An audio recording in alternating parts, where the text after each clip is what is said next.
മാലിന്യം അടിഞ്ഞുകൂടി ദുരിതത്തിലായിരിക്കുകയാണ് തിരുവനന്തപുരത്തെ വള്ളക്കടവ് നിവാസികൾ.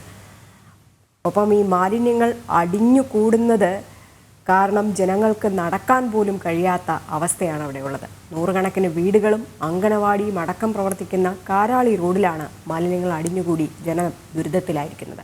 എസ് ശാലിനി ചേരുന്നുണ്ട്. ശാലിനി, ഇതിപ്പോൾ ഈ കാരാളി റോഡിൽ മാത്രം കാണുന്ന ഒരു അവസ്ഥയല്ല, സംസ്ഥാനത്തെ മിക്ക റോഡുകളിലും ഇത് തന്നെയാണ്. ഒരു മഴ പെയ്തു കഴിഞ്ഞാൽ പുറത്തേക്ക് ഇറങ്ങാൻ കഴിയാത്ത അവസ്ഥ. അപ്പോൾ മാലിന്യങ്ങൾ പല സ്ഥലത്തും ഇങ്ങനെ കുന്നുകൂടി കിടക്കുന്നു, രോഗങ്ങളും പെരുകുന്നു. എന്നിട്ട് പോലും യാതൊരു നടപടികളിലേക്കും കടക്കുന്നില്ല അധികൃതർ.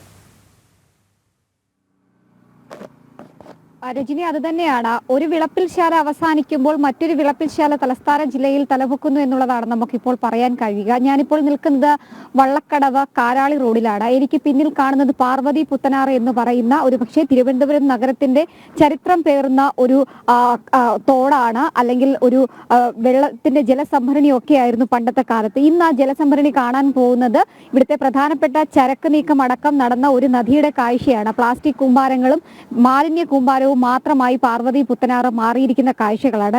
എല്ലാ വർഷവും തിരുവനന്തപുരം നഗരസഭയുടെ ബജറ്റിലടക്കം ലക്ഷങ്ങളും കോടികളും നീക്കി വെക്കുന്നതാണ് പാർവതി പുത്തനാറിന്റെ ശുചീകരണം, നവീകരണം ഉൾപ്പെടെയുള്ള പ്രവർത്തനങ്ങൾക്ക്. രജനി സൂചിപ്പിച്ചതുപോലെ തന്നെയാണ് മഴക്കാലപൂർവ്വ ശുചീകരണ പ്രവർത്തനങ്ങളടക്കം നടക്കുന്നതിന്റെ ഭാഗമായിട്ട് ഇവിടെ വൃത്തിയാക്കുന്നുണ്ട്. JCB, ഹിറ്റാച്ചി ഒക്കെ ഉപയോഗിച്ച് മാലിന്യങ്ങൾ മാറ്റിവെക്കുകയും പിന്നീട് അത് ഇവിടെ നിന്ന് കൊണ്ടുപോവുകയും അത്തരത്തിലുള്ള പരിപാടികളൊക്കെ തിരുവനന്തപുരം നഗരസഭ നടത്തുകയുമുണ്ട്. പക്ഷെ ആ മാലിന്യങ്ങൾ എങ്ങും പോകുന്നില്ല എന്നുള്ളതാണ് നമുക്ക് ഇവിടെ നിന്ന് കാണാൻ കഴിയുന്ന സാഹചര്യം. ഒപ്പം രജനി സൂചിപ്പിച്ചതുപോലെ തന്നെ മഴക്കാലപൂർവ്വ ശുചീകരണ പ്രവർത്തനങ്ങൾ എവിടെയാണ് തിരുവനന്തപുരം നഗരസഭയിൽ നടന്നത് എന്നുള്ളൊരു പ്രധാന ചോദ്യം കൂടി ഈ കാഴ്ചകൾ പ്രേക്ഷകരിലേക്ക് എത്തുമ്പോൾ ഉണ്ടാകുമെന്നുള്ളതാണ്. നൂറുകണക്കിന് വീടുകളുള്ള, ഒപ്പം തന്നെ വിവിധ പ്രമുഖ ആശുപത്രികളടക്കം പ്രവർത്തിക്കുന്ന ഒരു സ്ഥലത്തിന്റെ അല്ലെങ്കിൽ വള്ളക്കടവ് മേഖലയുടെ കാഴ്ചകൾ കൂടിയാണ് നമ്മളിപ്പോൾ കാണുന്നത്. ഇവിടെ ഈ മാലിന്യങ്ങൾ കൂടിയതുകൊണ്ട് തന്നെ വലിയ രീതിയിലുള്ള ദുരിതവും ബുദ്ധിമുട്ടും ഒക്കെ പ്രദേശവാസികൾ അനുഭവിക്കുന്നുണ്ട്. ആശുപത്രികൾ പ്രവർത്തിക്കുന്നുണ്ട്. കൊതുക് മുട്ടയിട്ട് വലിയ രീതിയിലുള്ള അസുഖങ്ങൾ, കൊതുകുജന്യ രോഗങ്ങൾ ഈ മേഖലയിലുള്ളവർക്ക് ഉണ്ടാകുകയും ചെയ്യുന്നുണ്ട്. അത്തരത്തിൽ വലിയ രീതിയിലുള്ള ആശയക്കുഴപ്പത്തിലും ആശങ്കയിലും ഒക്കെയാണ് ഈ പ്രദേശവാസികൾ ഇപ്പോൾ ഉള്ളത് എന്നുള്ളതാണ് ഏറ്റവും ശ്രദ്ധേയമായിട്ടുള്ള കാര്യം. ഒരു അംഗനവാടി അടക്കം പ്രവർത്തിക്കുന്നുണ്ട്.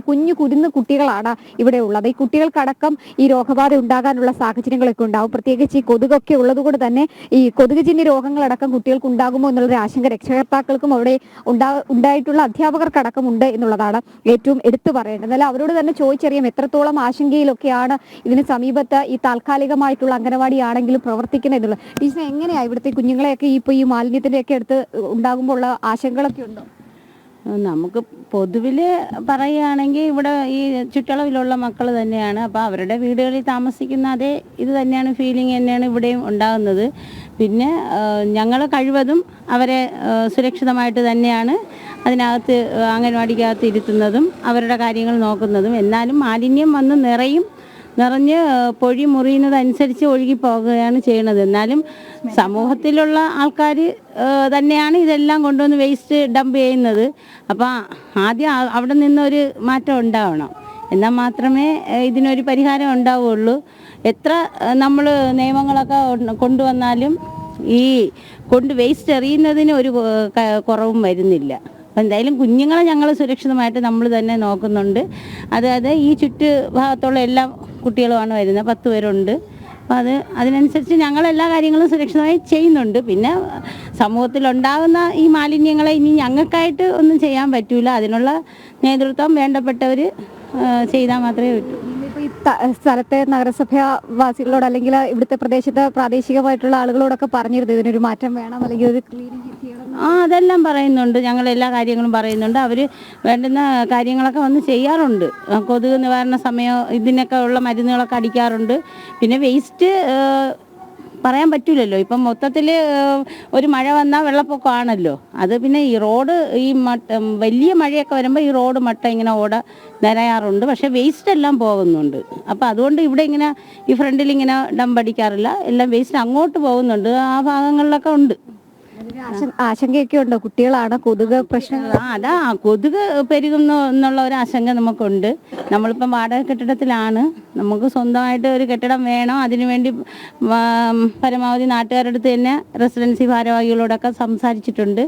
അതിന് വേണ്ടുന്ന നടപടി അവർ സ്വീകരിക്കാമെന്ന് പറഞ്ഞിട്ടുണ്ട്. ഒരുപാട് സമയം ഇവിടെ ചെലവഴിക്കുന്നതാണ് ഇവിടുത്തെ കുട്ടികളെ നോക്കാനും ഒക്കെ. ഈ സ്മെല്ലൊക്കെ സഹിച്ച് എത്രത്തോളം എഞ്ചിനീയർ ഇരിക്കാൻ പറ്റുന്നുണ്ട്? സ്മെല്ല് മഴ ഒരുപാട് പെയ്യുമ്പോഴേ സ്മെല്ലുള്ളൂ, അല്ലെങ്കിൽ ഇല്ല.